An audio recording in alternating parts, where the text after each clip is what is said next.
Friends, આજનો આપણો topic છે સ્વપ્રતિકારકતા યાની કે સેલ્ફ ઇમ્યુનિટી વિશેની આપણે વાત કરવાની છે. સ્વપ્રતિકારકતા યાની કે સેલ્ફ ઇમ્યુનિટી. આપણે આગળના ટોપિકની અંદર આપણે ડિસ્કશન કર્યું હતું કે કઈ રીતના મનુષ્યના શરીરની અંદર એક પ્રતિકારક તંત્ર આવેલું હોય છે. આ પ્રતિકારક તંત્રની અંદર આપણે સક્રિય ઉપાર્જિત રોગ પ્રતિકારકતા અને નિષ્ક્રિય ઉપાર્જિત રોગ પ્રતિકારકતા વિશેની માહિતી લીધી. મનુષ્યની અંદર જે પ્રતિકારક તંત્ર જે છે એ ઉપાર્જિત પ્રતિકારકતાના ગુણધર્મો ઉપર કામ કરે છે. હવે આ જે ઉપાર્જિત રોગ પ્રતિકારકતા છે એની અંદર આપને ખબર છે એક સ્મૃતિનો ગુણધર્મ છે. આપણે આ માહિતી લઈ લીધી છે. આ ઉપાર્જિત રોગ પ્રતિકારકતા. હવે આ ઉપાર્જિત રોગ પ્રતિકારકતા કયા સિદ્ધાંત ઉપર કામ કરે છે? તો કે સ્મૃતિનો. એનો પ્રિન્સિપલ શું છે? તો કે સ્મૃતિ.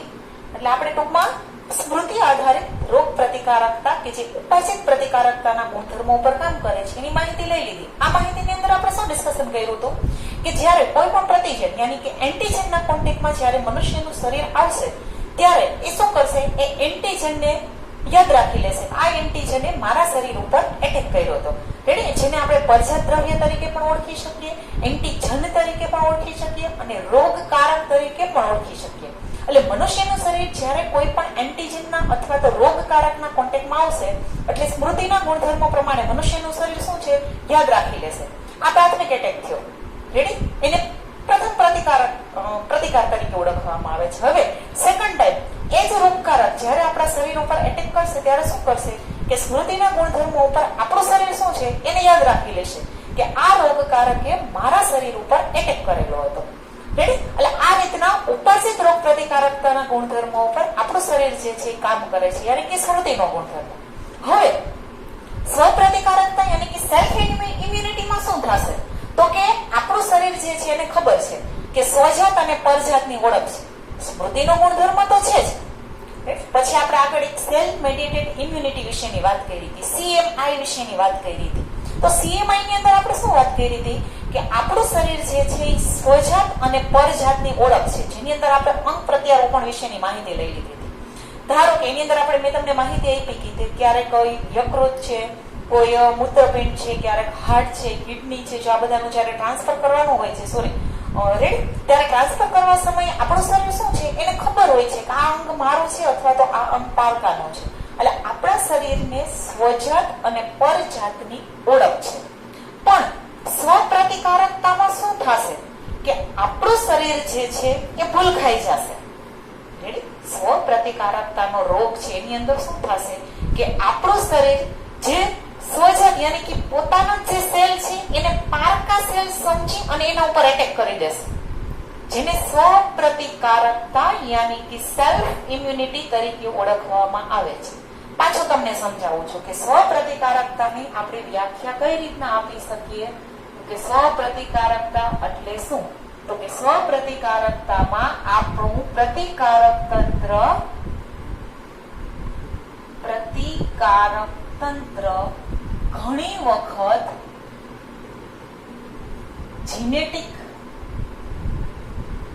જીનેટિકલી કે અજ્ઞાત કારણોસર પોતાના જ શરીર પર એટલે કે યાની કે પોતાના શરીરના જે સેલ છે, કોષો છે એના પર હુમલો કરી દેશે. જેના લીધે શરીર અમુક લક્ષણો બતાવશે.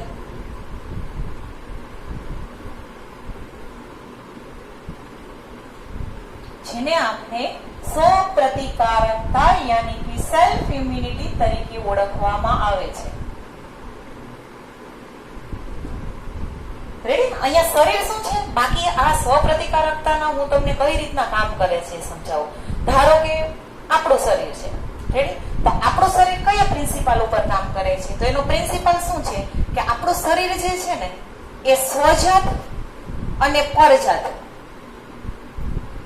આ પરજાતનો ભેદ જે છે ને એ ઓળખે છે. રેડી? નોર્મલી શું હોય છે, આપણા શરીરને ખબર જ હોય છે કે આ મારું છે ને આ પારકાનું છે. રેડી? એટલે કોઈ પારકાનું કોઈ અંગ જે છે, કોઈ બીજા વ્યક્તિ ડોનર જે છે, જ્યારે આપણે એક્સેપ્ટરમાં આવીએ, આપણે કોઈ પણ અંગ લેતા હોય ત્યારે. રેડી? ધારો કે કોઈ ડોનર જે છે મને અંગ આપતો હોય, ધારો કે એઝ ફોર એક્ઝામ્પલ મારે કિડની ટ્રાન્સફર કરવી છે, મને કોઈ ડોનર જે છે એ કિડની આપે છે. હવે હું કિડની લઈશ ત્યારે પહેલા મારે શું કરવું પડશે? પહેલા તો મારે બ્લડ ગ્રુપ જે છે એ મેચ કરવું પડશે. રેડી? પેલો એ નિયમ. પછી અમુક ટીપમાં ટેસ્ટ કરવા પડશે કે ભાઈ એ કિડની છે એ મારી કિડની હારે મેચ થશે કે નહીં. એના માટે મારે શું કરવું પડશે? એની પેશી જે છે, સેલ જે છે એ મારે મેચ કરવા પડશે. જો બંનેના, મારા ડોનરના અને હું એક્સેપ્ટર ગણાવું, ડોનર અને એક્સેપ્ટર બંનેના સેલ જો મેચ થશે ને તો જ હું ડોનરની કિડની જે છે ને મારા શરીરની અંદર ટ્રાન્સફર કરી નાખીશ. નહીતર શું થશે? શરીરને ખબર પડી જશે કે નહીં આ પારકાનો અંગ અહીં આવ્યું છે એટલે સીધો એના ઉપર એટેક કરી દેશે. રેડી? એટલે એ આપણા શરીરની અંદર એ સેટલમેન્ટ સાધી શકશે નહીં. એટલે ક્યારેય પણ આ રીતના અંગ પ્રત્યારોપણ કરવામાં આવે છે ત્યારે સૌપ્રથમ શું કરવામાં આવે છે? આ રીતના અંગ જે છે ને મેચ કરવામાં આવે છે. શા માટે? કારણ કે આપણું શરીર જે છે એ સ્વજાત અને પરજાત, આપણા અને પારકાના જે સેલ હોય એને અલગ કરવાનો, એનો ભેદ સ્પષ્ટ કરવાની એની અંદર કેપેસિટી હોય છે. પણ ઘણી વખત શું થશે? સેકન્ડ પ્રિન્સિપલ શું છે? અહીંયા શું થાય છે? આપણું શરીર જે સ્વજાત છે ને પરજાત જાણી એના ઉપર હુમલો કરશે. હવે અહીંયા શું છે? શરીર ભૂલ ખાઈ જાય છે. એને એમ કે આ પારકાનું છે, સ્વજાત સેલ જ હતો, પણ પારકાનો સમજી અને એના ઉપર એટેક કરી દેશે. એટેક કરશે એટલે શરીર લક્ષણ બતાવશે. પણ શા માટે આપણું શરીર ભૂલ ખાઈ જાય છે? એના માટે બે કારણો બતાવ્યા છે. ઘણી વખત જીનેટિકલી અને અમુક જે કારણો જે છે જેને અજ્ઞાત કારણો, કારણ કે ફ્રેન્ડ્સ આપણે આગળ પણ વાત કરી હતી કે સાયન્સની અંદર હજી ઘણી એવી સમસ્યાઓ છે કે અહીંયા ક્વેશ્ચન માર્ક આવીને ઉભા રહ્યો છે. ઘણા હજી, કારણ કે આપણું શરીર જે છે એક રહસ્યમય જાદુઈ નગરી છે. આ જાદુઈ નગરીની અંદર ઘણા ભેદ હજી ઉકેલાણા નથી. એટલે સ્વ પ્રતિકારકતા જે છે એમાં આપણું શરીર શા માટે ભૂલ ખાઈ જાય છે? શા માટે પોતાના સેલને પારકા સેલ સમજી અને એના ઉપર એટેક કરી દે છે? કારણ કે આપણે ઉપાજિત રોગ પ્રતિકારકતા શું કે છે? પરજાત દ્રવ્ય જે છે એની સામે પ્રતિચાર બતાવે છે. અહીંયા સ્વજાત સેલ સામે જ આપણું શરીર પ્રતિચાર બતાવી દે છે. શા માટે બતાવે છે? અહીંયા ક્વેશ્ચન માર્ક છે. કાં તો જીનેટિકલી હોઈ શકે અથવા તો બીજું કોઈ પણ કારણ હોઈ શકે. શું કારણ હોય છે એ નથી ખબર. ત્યાં ક્વેશ્ચન માર્ક આવીને ઉભો રહ્યો છે. એટલે આ રીતના આપણું શરીર જે છે સ્વજાત અને પરજાતને અલગ કરવાને બદલે જે સ્વજાત સેલ છે એને પરજાત સમજી અને એના ઉપર એટેક કરી દે છે. જેના લીધે આપણું શરીર શું છે? પ્રતિચાર બતાવશે, અમુક લક્ષણો બતાવશે, જેને આપણે સ્વપ્રતિકારકતા અથવા તો સેલ્ફ ઇમ્યુનિટી તરીકે ઓળખવામાં આવે છે. હવે હું તમને સેલ્ફ ઇમ્યુનિટીનું એક ઉદાહરણ આપું. ઉદાહરણની અંદર છે સંધિવા, યાની કે આર્થરાઇટિસ. આપણે ખબર છે, આપણે શું કહેવાય, મોટી ઉંમરની જે કોઈ પણ, હવે તો નાની ઉંમરના વ્યક્તિઓમાં પણ આ પ્રોબ્લેમ જોવા મળે છે. સિમ્પલ ભાષામાં આપણે કહીએ છીએ વાહ. રેડી? આર્થરાઇટિસ. એટલે આર્થરાઇટિસ જે છે એક પ્રકારનો સહપ્રતિકારકતા યાની કે સેલ્ફ ઇમ્યુનિટીનો એક ડિઝીઝ છે. જીનેટિકલી હોઈ શકે અથવા તો બીજું કોઈ પણ રીઝન હોઈ શકે. રેડી? એટલે જે આર્થરાઇટિસ અથવા તો સંધિવા જેને આપણે કહીએ છીએ, આમ તો વારસાગત પણ આપણે એવી માન્યતાઓ હોય છે કે ભાઈ એ વારસાગત છે. એટલે અમુક હદે આ વસ્તુ જીનેટિકલી પણ હોઈ શકે અને બીજું કોઈ પણ અજ્ઞાત કારણ પણ હોઈ શકે સંધિવા માટે. આ એનું ફર્સ્ટ એક્ઝામ્પલ છે. હું બીજું એક્ઝામ્પલ તમને આપું. ઇન્સ્યુલિન આધારિત ડાયાબિટીસ. રેડી? આ જે ઇન્સ્યુલિન આધારિત જે ડાયાબિટીસ છે એ પણ એક પ્રકારનો સેલ્ફ ઇમ્યુનિટીનો ડિસીઝ છે. અને ત્યારબાદ છે આ મેન્ટલ ડિસીઝ. રેડી? સ્ક્લેરોસિસ. આ ત્રણ ડિઝીઝ જે છે એને આપણે સ્વપ્રતિકારકતા યાની કે સેલ્ફ ઇમ્યુનિટીના એક્ઝામ્પલ્સ તરીકે ઓળખી શકીએ. પહેલું ઉદાહરણ છે સંધિવા, બીજું ઉદાહરણ છે ઇન્સ્યુલિન આધારિત ડાયાબિટીસ અને ત્રીજું ઉદાહરણ છે સ્ક્લેરોસિસ. રેડી? હવે આની અંદર શું થાય છે? શરીર સ્વજાત અને પરજાતનો ભેદ સમજે છે, છતાં પણ ઘણી વખત કોઈ જીનેટિકલી અથવા તો કોઈ અજ્ઞાત કારણોસર શરીર પોતાના જ સેલ ઉપર એટેક કરી દે છે અને સર્વ અમુક લક્ષણો બતાવે છે, જેને આપણે આર્થરાઇટિસ, એક્ઝામ્પલ તરીકે આર્થરાઇટિસ, ઇન્સ્યુલિન આધારિત ડાયાબિટીસ અને સ્ક્લેરોસિસ. આ સ્વપ્રતિકારકતા. સ્વપ્રતિકારકતા તમારો બે માર્ક્સનો ક્વેશ્ચન છે, જેની અંદર તમારે ઉપાર્જિત પ્રતિકારકતા છે, આપણા શરીરની અંદર પ્રતિકારક તંત્ર છે, કઈ રીતના સ્મૃતિ આધારિત છે, આની માહિતી આપી દેવાની છે. ત્યારબાદ તમારે એની ડેફિનેશન આપવાની છે કે સ્વપ્રતિકારકતા એટલે શું. યાની કે આપણું પ્રતિકારક તંત્ર ઘણી વખત જેનેટિકલી કે અજ્ઞાત કારણોસર પોતાના શરીર ઉપર હુમલો કરી દે છે, જેને આપણે સ્વપ્રતિકારકતા અથવા તો સેલ્ફ ઇમ્યુનિટી તરીકે ઓળખીએ છીએ. આ માહિતી આપ્યા બાદ એના જે બંને પ્રિન્સિપલ છે એ તમારે સમજાવવાના રહેશે. આ પ્રિન્સિપલ સમજાવ્યા બાદ તમારે એના એક્ઝામ્પલ સમજાવવાના રહેશે. આપણો 2 માર્ક્સનો ક્વેશ્ચન. હવે આપણે આના પછીના ટોપિકની અંદર આપણે આગળ વધીએ, જે ટોપિકનું નામ છે લસિકા અંગો.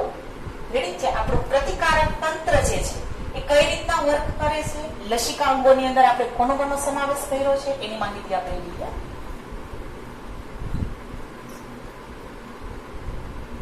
જેને દેહ પ્રતિકારકતા, શરીરની અંદર જે પ્રતિકારકતા જે છે એ કઈ રીતના કામ કરે છે, જેની અંદર લસિકા અંગો,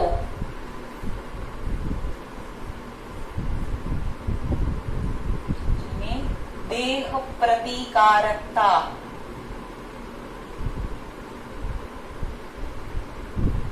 દેહ પ્રતિકારકતા વિશે સમજાવો અથવા તો લસિકા અંગો વિશેની માહિતી આપો. આમ તો તમારો આ 4 માર્ક્સનો શોર્ટ નોટ એટલે બ્રીફ નોટ વિશે માહિતી આપો. 4 માર્ક્સના ક્વેશ્ચનમાં લસિકા અંગ વિશે પૂછાઈ શકે. તો હવે આ જે ટોપિક છે એની તમે શરૂઆત કઈ રીતના કરશો, કઈ રીતના તમારે માહિતી આપવાની રહેશે? તો અહીંયા પણ તમારે શરૂઆત અહીંથી જ કરવાની રહેશે કે આપણા શરીરની અંદર એક પ્રતિકારક તંત્ર આવેલું છે. જ્યારે કોઈ પણ એન્ટીજન અથવા તો પરજત દ્રવ્ય અથવા તો રોગકારક જ્યારે આપણા શરીર ઉપર એટેક કરે છે, ત્યારે આપણું શરીર આ એન્ટીજનની સામે પ્રોટીન યુક્ત એન્ટીબોડીનું સર્જન કરશે. આનો જે મેઇન પ્રિન્સિપલ જે છે એ શું છે? કારણ કે આપણા શરીરને સ્વજાત અને પરજાત દ્રવ્ય જે છે એને ઓળખવા માટેનો અથવા તો ભેદ સ્પષ્ટ કરવા માટેની કેપેસિટી આપણા શરીરની અંદર છે. જ્યારે પ્રાથમિક એટેક થાય છે ત્યારે સ્મૃતિના ગુણધર્મને આધારે રોગકારકને ઓળખી લે છે. એ પ્રથમ પ્રતિચાર થયો. જ્યારે એ જ રોગકારક સેકન્ડ ટાઈમ જ્યારે આપણા શરીર ઉપર એટેક કરે છે, ત્યારે સ્મૃતિના ગુણધર્મને લીધે આ જે એટેક જે છે એ વધારે પ્રભાવશાળી હશે, જેને આપણે દ્વિતીય પ્રતિચાર તરીકે ઓળખો છે. એટલે આ જ ટોપિકની શરૂઆત કરવા માટે તમારે આ રીતના તમે શરૂઆત કરી શકશો કે આપણા શરીરની અંદર જે ઉપાર્જિત રોગ પ્રતિકારકતા નામનું એક તંત્ર આવેલું છે કે જે સ્મૃતિના ગુણધર્મો ઉપર કામ કરે છે, કે જે સ્વજાત અને પરજાતનો ભેદ સ્પષ્ટ કરી અને એન્ટીજનની સામે એક પ્રતિકારકતા આપણા શરીરને બક્ષે છે. હવે આપણા શરીરની અંદર આ દેહ પ્રતિકારકતા બક્ષવા માટે શું હાજર હોય છે? તો આપણા શરીરમાં દૈહિક પ્રતિકારકતા બક્ષવા માટે શરીરની અંદર લસિકા અંગો હોય છે, આ ઉપરાંત પેશીઓ હોય છે, આ ઉપરાંત કોષો હોય છે અને આ ઉપરાંત એન્ટીબોડીઝ, આટલી વસ્તુ હાજર હોય છે. શું? લસિકા અંગો હોય છે, પેશીઓ હોય છે, કોષો હોય છે અને એન્ટીબોડીઝ હોય છે. હવે જે આ લસિકા અંગો આપણે વાત કરીએ, કારણ કે પેશીઓ, કોષો અને એન્ટીબોડીઝ વિશે તો આપણે ખબર જ છે કે કઈ રીતના વર્ક કરે છે. એન્ટીબોડીઝ એટલે બીજું કાંઈ નહીં, એન્ટીજનની સામે જે આપણે પ્રોટીન યુક્ત સૈન્યનું જે નિર્માણ કરીએ છીએ એન્ટીબોડીઝ. હવે આ જે લસિકા અંગો છે આપણે એના વિશે ડીપ માહિતી આપવાની છે કે ભાઈ લસિકા અંગો જે છે શું? તો કે લસિકા અંગો જે છે એનું કાર્ય શું છે? તો કે લસિકા અંગનું કાર્ય, કે લસિકા અંગો જે છે એ લસિકા કણનું નિર્માણ કરે છે. લસિકા અંગનું કાર્ય શું છે? તો કે લસિકા અંગનું નિર્માણ કરવું. ત્યારબાદ જે લસિકા અંગો શરૂઆતમાં હશે એ કેવા હશે? અપરિપક્વ હશે. તો આ લસિકા અંગનું નિર્માણ કર્યા બાદ તેને પરિપક્વતા બક્ષવી. આ કામ પણ કોનું છે? લસિકા અંગોનું છે. રેડી? એટલે લસિકા અંગનું નિર્માણ કરવાનું, કારણ કે શરૂઆતમાં જે લસિકા અંગો હશે એ કેવા હશે? તો કે અપરિપક્વ હશે. આ જ અપરિપક્વ લસિકા અંગોને આપણે પરિપક્વ લસિકા અંગની અંદર કન્વર્ટ કરવાના હોય છે. તો આને આધારે છે લસિકા અંગનું કાર્ય છે કે ભાઈ લસિકા કણનું નિર્માણ કરવું અને એને પરિપક્વતા બક્ષી અને એનું વિભેદન કરવું આ એનું કાર્ય છે. તો આના આધારે જે લસિકા અંગ જે છે એના બે પ્રકાર છે. કયા કયા પ્રકાર? તો કે પહેલો પ્રકાર જે છે એને આપણે નામ આપ્યું છે પ્રાથમિક લસિકા અંગો અને બીજો પ્રકાર છે જેને આપણે નામ આપ્યું છે દ્વિતીય લસિકા અંગો. પ્રાથમિક લસિકા અંગો એટલે શું? તો કે જે લસિકા અંગમાંથી જે પ્રથમ નિર્માણ પામેલા લસિકા કણો જેને પ્રાથમિક લસિકા કણ તરીકે ઓળખવામાં આવે છે. આ પ્રાથમિક લસિકા અંગોની અંદર સમાવેશ કેનો થાય છે? તો કે એક તો અસ્થિ મજ્જાનો સમાવેશ થાય છે અને બીજું જે છે એની અંદર થાઇમસનો સમાવેશ થાય છે. પ્રાથમિક લસિકા અંગોની અંદર કોનો સમાવેશ થશે? તો કે અસ્થિ મજ્જા અને થાઇમસનો સમાવેશ થશે. હવે આપણે વાત કરીએ દ્વિતીય લસિકા અંગો. તો કે દ્વિતીય લસિકા અંગોની અંદર કોનો સમાવેશ થશે? તો કે દ્વિતીય લસિકા અંગોની અંદર એક તો બરોળ, બીજું છે લસિકા પેશી, ત્રીજું છે કાકડા, ટોન્સિલ્સ અહીંયા જ આવેલા હોય છે કાકડા. રેડી? બરોળ જો ઉદ્ભવ સ્થાન જે છે અસ્થિ મજ્જા છે અને બરોળ જે છે એનું કબ્રસ્થાન છે. અહીંથી લસિકા કણો જે છે એનું નિર્માણ થશે, ધીમે ધીમે પરિપક્વ થતા જશે, પોતાનું કાર્ય કરતા જશે અને સ્પ્લીનમાં જઈ એક પ્રકારનો આપણે કહીએ કે રુધિર કણો જે છે એનું સર્જન સ્થાન અસ્થિ મજ્જા છે, એનું કબ્રસ્થાન કોણ છે? તો કે બરોળ છે. એટલે દ્વિતીય લસિકા અંગોની અંદર બરોળ, લસિકા પેશી, કાકડા અને નાના આંતરડાની દિવાલમાં આવેલ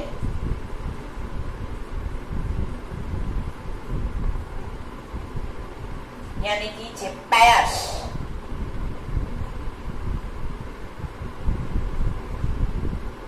આ જે દિવાલ છે એની અંદર જે લસિકા પેશીઓ આવેલી હોય છે કે જે એન્ટીજન પ્રત્યે સંવેદી હોય છે. એટલે કે જે નાના આંતરડાની દિવાલમાં જો કોઈ પણ એન્ટીજન આવી ગયું હોય તો આ એન્ટીજન પ્રત્યે જે સંવેદી અંગો છે કે જેને આપણે લસિકા પેશી તરીકે ઓળખીએ છીએ એનો સમાવેશ દ્વિતીય લસિકા અંગોની અંદર સમાવેશ થશે. એટલે આ રીતના લસિકા અંગ એટલે શું? તો કે લસિકા અંગ એટલે લસિકા કણોનું નિર્માણ અને પરિપક્વતા બક્ષવા માટેનું જો કોઈ અંગ હોય તો એને લસિકા અંગ તરીકે ઓળખવામાં આવે છે. લસિકા અંગ છે એના કેટલા પ્રકાર છે? તો કે લસિકા અંગના બે પ્રકાર છે, પ્રાથમિક લસિકા અંગો અને દ્વિતીય લસિકા અંગો. પ્રાથમિક લસિકા અંગોની અંદર કોનો સમાવેશ થાય છે? તો કે પ્રાથમિક લસિકા અંગોની અંદર અસ્થિ મજ્જા અને થાઇમસનો સમાવેશ થાય છે. દ્વિતીય લસિકા અંગોની અંદર કોનો સમાવેશ થાય છે? તો કે દ્વિતીય લસિકા અંગોની અંદર બરોળ, લસિકા પેશી, કાકડા અને નાના આંતરડા યાની કે પેયર્સની દિવાલમાં આવેલા એન્ટીજન પ્રત્યે જે સંવેદી અંગ જે છે એનો દ્વિતીય લસિકા અંગોની અંદર સમાવેશ થાય છે. હવે જો તમને એક ક્વેશ્ચન ખાલી પૂછે કે લસિકા અંગ એટલે શું અને એના પ્રકાર સમજાવો તો આટલું જ થયું. જો તમને 4 માર્ક્સના ક્વેશ્ચન તરીકે લસિકા અંગો એવું કરીને આપે તો તમારે એનું કાર્ય આપવાનું રહેશે, લસિકા અંગ જે છે એના પ્રકાર આપવાના રહેશે, એના ઉદાહરણ આપવાના રહેશે અને આ બધા જ અંગો વિશે આપણે થોડી માહિતી આપવાની રહેશે. એ ક્યાં આવેલા છે, કઈ રીતના સર્જન કરે છે, કઈ રીતના પરિપક્વ થાય છે. એટલે આ જે ટોપિક છે એના વિશેની આપણે માહિતી નેક્સ્ટ લેક્ચરની અંદર લેશું. એટલે નેક્સ્ટ લેક્ચરમાં આપણે પ્રાથમિક લસિકા અંગથી શરૂઆત કરવાની રહેશે કે જેની અંદર આપણે અસ્થિ મજ્જા અને થાઇમસ વિશેની માહિતી લેશું અને દ્વિતીય લસિકા અંગની અંદર આપણે બરોળ યાની કે સ્પ્લીન, આ ઉપરાંત લસિકા પેશી, કાકડા અને નાના આંતરડાની જે દિવાલ છે જે કે પેયર્સનો જે લેયર છે એના ઉપર જે એન્ટીજન પ્રત્યે જે સંવેદી અંગ છે એના વિશેની માહિતી આપણે નેક્સ્ટ લેક્ચરની અંદર લેશું.